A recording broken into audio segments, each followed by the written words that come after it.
I'm happier and more fulfilled and more hopeful than I've been in probably about 3 or 4 years. And that's really good. I had a journey in my life where I experienced a lot of resistance in my early adult years. And I did something, even before I knew about you or received your teachings, I did something that you teach, which was I started focusing on a few of the things that were really going well. And a few things got better, and I focused on them, and there was a lot of momentum, and many really wonderful things happened for a few years in my life where, it was truly like what you teach about receiving what's in your vortex, because there were things I had forgotten about, relationships, many wonderful things came about. It's logical that focusing on the positive aspects of your life would cause you to practice a vibration that would serve you. That makes sense, doesn't it? Yeah. But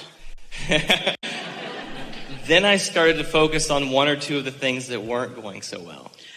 But it's logical, because as you have things that you care about and they get better and better and better, those holdouts stick out like bigger, sorer thumbs, don't they? Yes. And so then you begin to question, well, if I can do that and that and that, then why not that?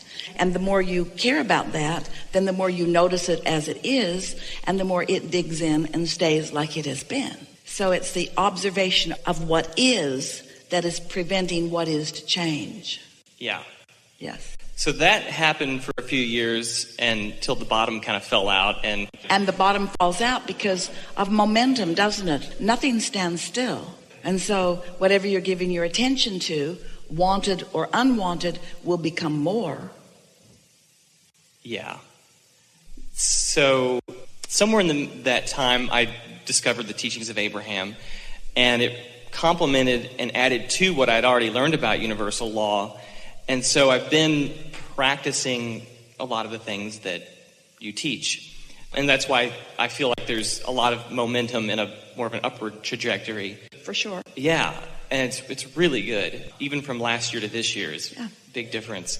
So I've just got a couple questions on a few specific topics.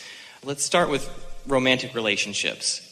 Because during that time when things were going really well, I had actually 2 relationships that were just the best relationships I've ever had. One came, then that one ended, and another one came right after it. And then that one ended rather dramatically or traumatically or and emphatically, productively, yes, helpfully, rocket launchingly.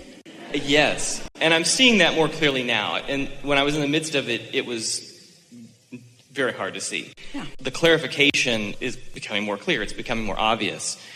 Although, it's like I'm trying to decide what's my question. My question maybe is just any additional insights about that, because now it seems like where those other relationships really kind of just almost fell in my lap, just came to me very easily.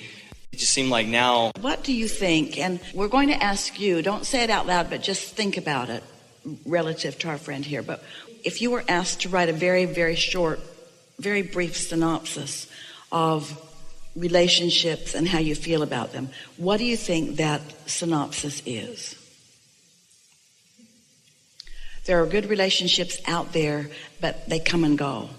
Or really good relationships are hard to find. Or really good relationships are hard to find, but findable, but hard to sustain. Yeah. So your experience has left you with an attitude or an opinion about something that your life just keeps showing you what your attitude or opinion is. Okay. Now, your attitude or opinion certainly is justified from your own experience. It's rational based upon what you have been experiencing and what you just explained to us, but it just doesn't happen to match what you want. So you're getting what you think about, not what you want, which means you must not be really thinking about or speaking about what you want. You must be thinking or speaking about what you've got. Sort of like Esther with her luggage. Yeah. I think probably the thought that you're getting at is something like, it'll be really good for a while, but then it ends, or in the case of the last situation, my vibration had just sunk so much about a lot of other things that I pushed it away. You're leading everyone right into our trap. this is the thing that we really want to talk about, because over time we've written a lot of books and a lot of processes about what you can do to clean up your vibration relative to things like luggage. Esther could just get clear about this and start writing a few positive aspects about the airlines who she appreciates so much. She does appreciate the airlines so much, but did anybody see what happened on the United flight? Of course, everyone did. Everyone did, and Esther watched it too. And so, without even knowing it, she stirred up airline hatred within herself, without even meaning to do it, just by watching something that was on television and relating to somebody being dragged off the airplane. It didn't take very much to activate an absence of appreciation of something, and so it stirred up stuff in her that had been dormant. She didn't even know it was in there. She'd cleared it up before, and then that brought it all back. And everybody that had anything to do with flying was sort of corrupted in her vibration for just a little while, you see. And so what we're getting at is every thought that you've ever thought still exists. And so you have all kinds of things that you've thought before that are not necessarily active in your vibration. It's like your tuner on your radio. Just because you've been listening to Pulse Radio on your XM channel, that's Esther's favorite, number 16. Just because you've been listening to that a lot doesn't mean that it's all, you can turn the dial and listen to other things. That radio station doesn't broadcast through 17 or 18 or 19 or 20. It only broadcasts through the precise place where she's tuning it to. And so nothing comes to you other than through whatever you've got your tuner set. And so alignment is not like a college degree where once you achieve it, it is yours forevermore. It is or isn't in the moment, depending upon what you've got going on. So it's a normal thing that when you have an experience that's more emphatic, that it would activate something in your vibration. And then you'd begin to attract more and more about it. And you know all of that. That makes perfect sense. But this is really the emphasis that we want to give to you. Some subjects are more meaningful to you. Meaning, some subjects, your desire has been going on longer, which is the same thing as saying on some subjects, the momentum is more. If someone called you on the telephone and said, hello, you don't know me, I'm just calling to tell you I will never call you again. You'd say, alrighty then, goodbye. And that would be about the extent of it. You might comment how odd it was, but you wouldn't lose any sleep over it. But if someone you really care about calls you on the telephone and says, I'm never going to call you again, then that is a different thing. And the emotion that you have about it has to do with not the longevity of your desire, but the momentum of your desire. And momentum and longevity are not the same thing, because you can get strong momentum going quickly through focus, but you usually don't. Most of you hear this. We're in a place we've never been before with you. Most of you do not get your momentum going other than through longevity. So you've just wanted it and you've wanted it over a long period of time. So there's a lot of desire about it, but there's contradictory thought about it too. Here's that point that we were promising that we would make. When something is really wanted by you, it means, in most cases, because of this longevity factor, it means you've been thinking about it a long time too. And most things that you've been thinking about a long time, because we love you so much, you're sloppy in your thinking. You think about what you want and its absence, and you think about what you want and its absence, and you think about what you want and its absence. So you've got this mix of vibrations about this subject that is more resistant than you even know that it is. And so sometimes something happens that causes you to focus in a way that makes it go more the way you want it. But sometimes you focus in a way that makes it go more the way you don't want it. Does this make sense to you? So what you're wanting to do is to get some momentum going so that you can shift your pattern of vibration, which is the same thing as saying shift your pattern of belief about it, in a shorter period of time. And you do that through focus. However, if you're with us, and we know you mostly are, you're doing really good here, because we are into some new territory that's really going to serve you well in this business of this science of deliberate creation. So you're doing all right so far? So as you have this now more poignant pointed desire than ever before because of what's just happened. You've also got contradictory vibration. I want this, but this went this way and I liked it, but then this went this way and I didn't like it. So on a subject like this, on a subject that is strong desire, on a subject that you've thought about a lot for a long time,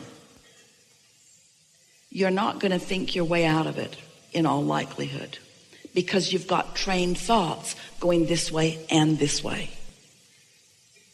It's like you plunk an engine on your train that's going that way, that is your desire, and then you plunk an engine on your train that's going that way, which is your belief. And the more your belief hinders your desire, then the stronger your desire gets. And then the stronger your desire gets, then the more and so you hold yourself in these sort of patterns where you're not really moving toward what you want. So the remedy, because you can't think your way out of it. Let's be fair, you could, but it is unlikely that you will, because life keeps coming at you. And because you don't have any period of time that you can sit or the capacity to focus upon that singular thing with pure enough thought. In other words, it's not likely that it's going to happen that way. So now think about law of attraction and couple your understanding of law of attraction with the concept of momentum. And think about how law of attraction and momentum are the same thing. And then think about the momentum of a desire and then an opposing momentum of belief. And think about the strain and the struggle and the not going anywhere factor of all of that. Now, think about meditating.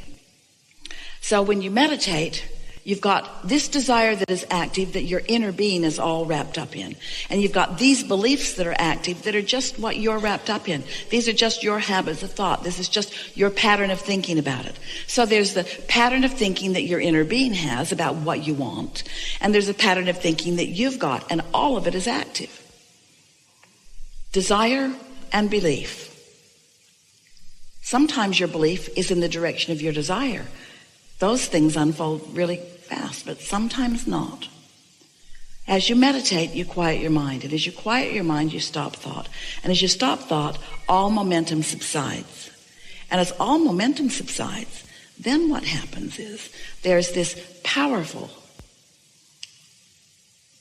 law of attraction-based momentum that is allowed by you, because as you quiet your mind, you don't quiet the mind of your inner being.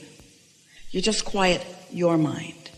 You quiet your mind, which means meditation is the tool. It is the process that causes your resistance to lower. So now there you are. Now your mind's not active because you've quieted your mind. But now, in the absence of resistance, because there is still momentum about your desire, this desire can begin to gather some momentum.